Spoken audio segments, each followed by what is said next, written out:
Sheryl Swoopes continues to dig her own grave when it comes to her bias against Caitlin Clark. This is worse than what Skip Bayless did to LeBron James, because at least Skip Bayless would have a conversation about LeBron every day, but at least he acknowledged him.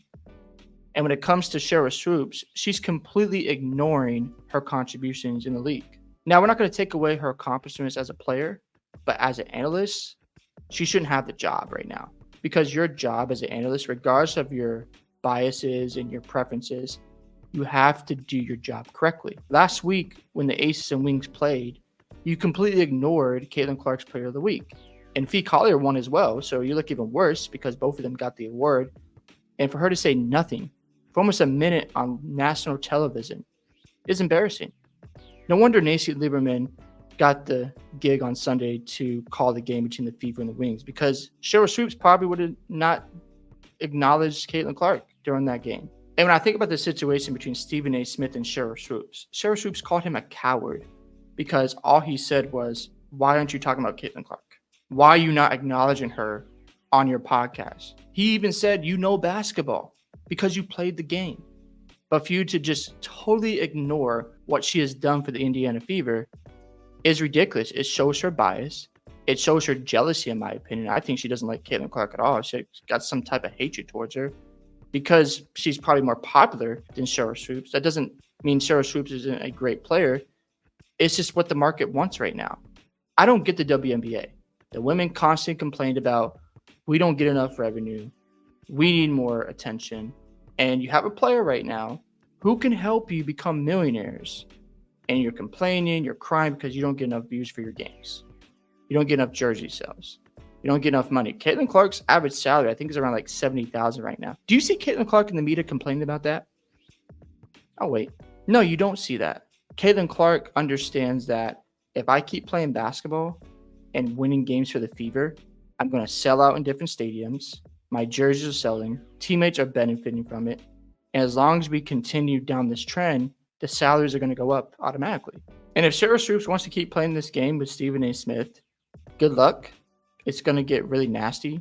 And he has a bigger podcast. He's more popular. He can create more opportunities for her as well. That's the tough part, is I'm sure he wants to help her and help the league, but here you are going back and forth. Like, imagine if she gave Caitlin Clark some credit and was able to do some episodes with Stephen A. Smith about the WNBA. That helps. But you want to go to, oh, I'm not going to say anything at all. Not a good idea, because fans are going to want to support Caitlin Clark even more, despite how you feel about her. You see, the reason why Stephen A. Smith is pushing back so much because he wants the league to grow.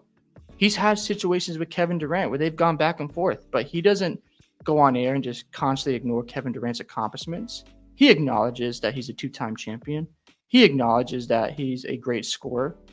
But at the same time, he doesn't just act like he doesn't exist. There's a difference here.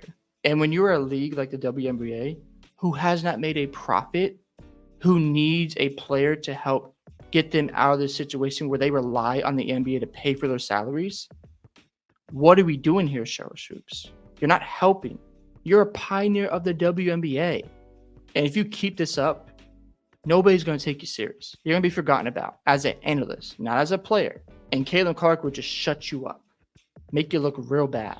I just don't get it at all. Just calling a man a coward for holding you accountable because you're not doing your job is petty, and it makes you look bad. And this is going to get really ugly for Sheryl Swoopes, because I'm telling you right now, Stephen A. Smith doesn't let things go. He'll call you out even more. He called her out on ESPN, First Take. So people are watching what you're doing. You don't have the same platform as ESPN. Hate to tell you that. And ESPN is probably looking at this going, you know what? We want you to do your job. And if you're not going to do that, well, you're not going to get the opportunity to broadcast the game because of your bias against Caitlin Clark. If you can't acknowledge her, then you're just going to be forgotten about. Because the thing is this, the WNBA wants to grow and make money. And Caitlin Clark is the way to get there. And this is just another example. When you're looking at basketball, just talk about the game. Look at the players for what they're accomplishing. You don't have to like them per se, but don't be so biased and so objective. I'm not saying that we don't have our favorite players or that we don't have people we enjoy, But if somebody is really good at their game, acknowledge it. Like A'ja Wilson to me is the best player in the WNBA. And the reason why I say that, because she has accomplished so much in the past 6 years. Should I sit here and cry that she's not getting more attention than Caitlin Clark? No, and I see that from fans. The reality is Caitlin Clark is more marketable. This is like comparing Jokic to a guy like Steph Curry. Jokic doesn't care about the media. He goes out there, plays basketball, and goes and rides his horses in the offseason. He doesn't care about the jersey sales and the notoriety and the aura. He just wants to go out there and hoop and call it a day. But Steph Curry, he's more marketable. He gets more jersey sales. Should I be jealous or say, oh yeah, Jokic needs more love? That's not how it works in marketing. That doesn't discredit Jokic's accomplishments. It's just how it works in the world. So when it comes to Caitlin Clark being more popular than A'ja Wilson, doesn't mean A'ja Wilson is being disrespected. That's just what's happening right now. And if Caitlin Clark can get their salaries higher, let Caitlin Clark cook so the WNBA can become more relevant. Hope you guys enjoyed this video today. Love to hear thoughts on Sheryl Swoopes back and forth with Stephen A. Smith. Don't forget to like and subscribe to the channel. And I'll see you in the next one.